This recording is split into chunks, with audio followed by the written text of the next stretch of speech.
રમવાવાળા પીવાવાળા હા એ જ પાર્ટીમાં પછી મજા આવે. એમાં એ કંઈ ખોટા નથી, એને ત્યાં જ મજા આવે. વાત સાચી છે ને, એને મોજ આવવી જોઈએ. પાને રમવાવાળાની ટીમ એને આચેદ રમવા ભેગી થઈ જતી હોય. આપણે જે હાવ હવાણું કરવી તો આપણી ટીમ હારે ભેગી થઈ જતી હોય. રીંગણાના શાકના ઓળાની જેમ બોલી હોય પાર્ટીની. એ આમાં જીભને કેટલા ખૂણા છે એ જ ખબર નથી, કેટલા અવાજ લઈ લે.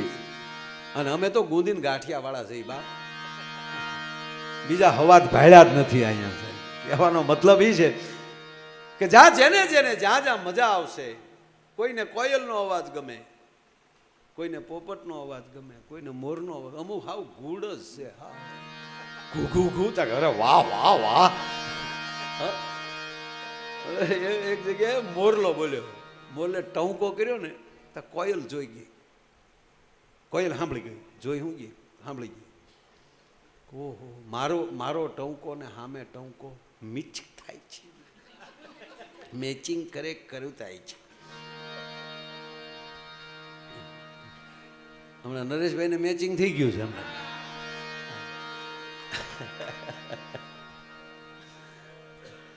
એટલે એ જે બાજુથી અવાજ આવ્યો ને એ બાજુ કોયલબેન ગયા. એ કોયલબેન ગયા ને ત્યાં મોરલો તો ઉડીને વયો ગયો, ત્યાં ઘૂડ બેઠેલું. તે કોયલને શું થયું કે આજ બોલ્યું છે ને, એટલે કોયલે પૂછ્યું કે હમણાં જે ટંકો થયો કે હું એ તમે બોલ્યા? ઘૂડ કે ગોઠવાઈ જતું હોય તો હા પાડીને વાંધો નહીં. એટલે નરેશભાઈ ઘૂડે એમ કીધું, એ ટંકો તમારો હતો? આમ કામ કર્યો, દાંત કાઢમાં તારું દીકરા ગોઠવાણું છે એમ.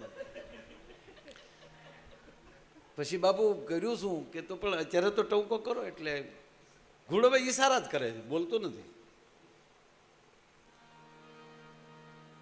કે પણ બોલો તો ખરા. તો એક પગે લખ્યું ઘૂડે, 12 વર્ષનું મૌન. છેલ્લો ટંકો હતો, છેલ્લો ટંકો, 12 વર્ષનું મૌન.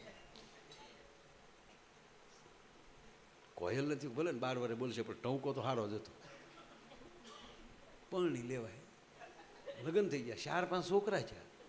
ઘૂડિયાઓ ઘૂકુ ઘૂકુ, ઘૂડ ને કોયલ. અને 12 વર્ષે બોલો બોલ્યો ઘૂકુ. અરે એમાં હૈડા હાલોની આવ્યું જ નહીં સાહેબ, ઘૂઘું આવ્યું છે. મારો કહેવાનો અર્થ એ છે કે જ્યાં મીઠું બોલાય, પ્રિય બોલો. જેટલું બોલો એટલું સારું બોલો, જેટલું બોલો એટલું સુરમાં બોલો. ઘરમાં જેટલું મીઠું બોલશો ને મજા આવશે. મીઠું. આ પોપટ બોલે કે બાપનો દીકરો છે, કેટલું મીઠું લાગે. કોયલ બોલે, હું કહે તો સમજાતું જ નથી ને. કોયલ હું કહે સમજાય? બેનું સમજાય છે કંઈ? કોયલ હું કહેવા માગતી હોય, અવડી દેતી હોય, આપણને ક્યાંની ભાષા સમજાય? આપણે આ આંબા બેઠી હોય ને આપણે આંબા હેઠે ખાટલો લઈને જઈએ ને કૂતી આપણે કહેતી કે અહીંયા મર્યો. આપણે અહીંયા ખબર છે હું બોલે, પણ એ મીઠું છે. મોરલો શું બોલે છે એ ખબર નથી, પણ એનો ટવકો મીઠો છે. ઘોડિયામાં પડેલું બાળક ઘૂઘવાટા કરે છે, શું બોલે છે એ ખબર નથી, પણ એનો ઘૂઘવાટો મીઠો લાગે છે. એમ જ્યાં મીઠું હશે, જ્યાં સારું હશે, ત્યાં માણસને આનંદ આવશે. ટૂંકું બોલીએ, લહેર કરીએ. અમુક તો પ્રશ્ન મોટો હોય કે જવાબ મોટો હોય. અમુકનો તો પ્રશ્ન જ અવડો હોય, એટલે ભાવનગર પગો ત્યાં સુધી પ્રશ્ન પૂરો ન થાય.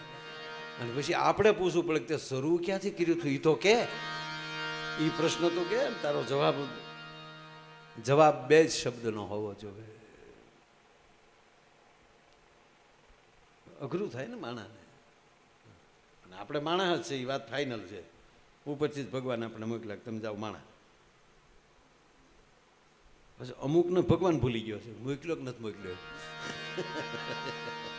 હકીકત ખરેખર આવું કે 3 વાર ભટકાણા કાંઈ નહીં થયો, પણ થાય ચાલી લિસ્ટમાં જ નથી તું. આમાં તો 3 વાર હું 5-6 વાર ભટકાતો ગોબો ન પડે એમ.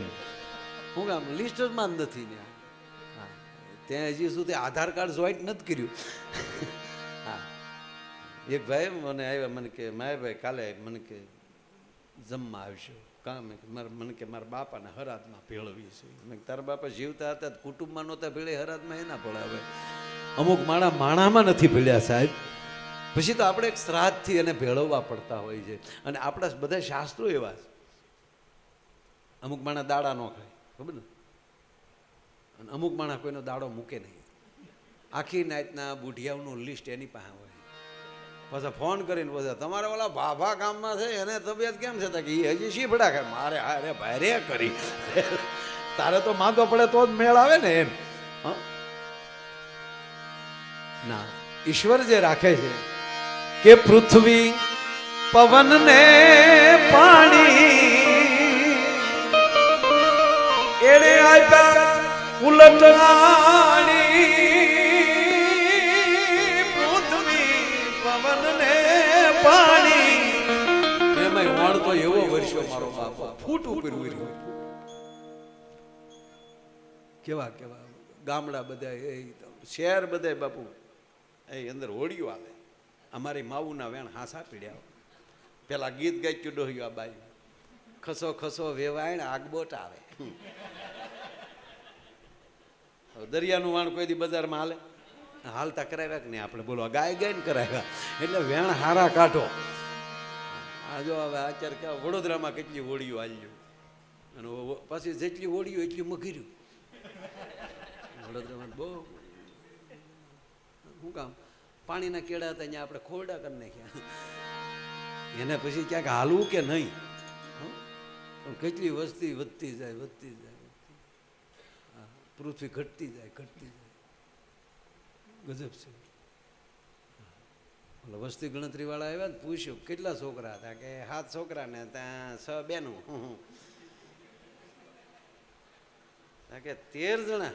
હા, અમારે ગરીબ માણસને કેટલા હોય બાપા? લે તો ઓલો ગામ મૂકીને વયો ગયો ગણતરી કરવા આવ્યો છે કે આ ગરીબને એટલા તો શ્રીમંતને કેટલા જાય છે? વયો ગયો. બોલો બોલો નથી નથી ગણવા. હા ના ના, એ તો કુટુંબ તો મોટું જ હોવું જોઈએ સાહેબ. હું હકીકત કહું. હા, મને આ નાનું કુટુંબ સુખી કુટુંબ મને મગજમાં બેસતું જ નથી. હા, હકીકત છે ને સાહેબ, ખોટી વાત છે? નાનું કુટુંબ સુખી કુટુંબ. આ નરેન્દ્રભાઈ મોદીને કેટલા ભરવું? 5 ભાઈઓ 1 બેન 6. મોટું કુટુંબ છે. જેટલા મોટા માણસો છે એ કોઈ ના. અમે કેટલા 9 ભારું લ્યો. હું અંધાથી 9માંથી અંધાથી નાનો. તો અમે નાનું કુટુંબ સુખી કુટુંબ હતું. હું મારી જ વાત કરું ને લ્યો. તમને માયાભાઈ ન મળ્યા હોત કારણ કે મારો 9મો વારો. બધા ભારુમાં હું નાનો છું. મારે કોઈ ઉપર શું કામ કહેવું છે? તારી ઉપર તો શું કામ કહેવું જોઈએ? ના ના ના ના, ભગવાન બાપુ બેઠા છે પૂછો. અમારે એક હેરી છે અમારા ગામમાં બોરડામાં. એ કે 11 થી 8 નથી આખી હેરીમાં. આવો અમારી આગળ તમને દેખાડો છે. ના ના, એટલે નાનું કુટુંબ સુખી કુટુંબ શું કામ? આપણી ફેર. અરે આપણે જેટલા હાસવે કે ઘોડિયા રહીએ કે એટલું હોકાય. અરે ઘોડિયાને ક્યાં કરો બાપા? ખોયામાં એમણા લુંગીમાં હુઈ રહેતા. મારો નાથ હવનું મોકલે છે. કોઈનું કોઈ એમ કહેતું હોય કે અમે એને સારું કરી દઈને અમે ન હોત તો આમ. નાના નાના, કોઈ આપણું બગાડી નથી શકતું અને કોઈ આપણે મદદ નથી કરતું. તમે કેવી રીતે રહેવા માગો છો એના ઉપર આધાર હોય છે. એટલે ભગવાન દાંત આપે એટલે સવાણું આપ્યા વગર રહેવાના જ નથી. આપણે આટલું કરી છે. બાપુ તમારે કેટલા છેલા? એટલે આમ છેલ્લા નહીં આ બધા. કેટલાને કાનમાં ફૂકો માર્યું? હા, છેલ્લાને ફૂકો મારો એ તમારા દીકરા બીજું કોઈ? જો તમે એમ કહો નાનું કુટુંબ શું કરું આપણે નહીં, આ કરવું મારે જ પડે ફૂગડો. હા, ગુરુ ધારણા તો કરવી જ પડે ને. હા ના ના, એમ આ બધું એવું છે ભાઈ. અને જેટલા એટલે આની અંદરથી ઘણું બધું થાય. મિત્રો પણ એટલા હોવા જોઈએ. અને મિત્રો પાછા બાસકા જેવા હોવા જોઈએ. હા, અડધી રાતે હોય જઈને ફોન કરી છે કે આજે છે ને અત્યારે મારા મોટા બાપાને તાવ આવેલો છે. અને તારા મોટા બાપાને અમારે હાટું શું કામ તાવ આવ્યો? તું તો તૂટી જવાનું કહેતો હતો અમને.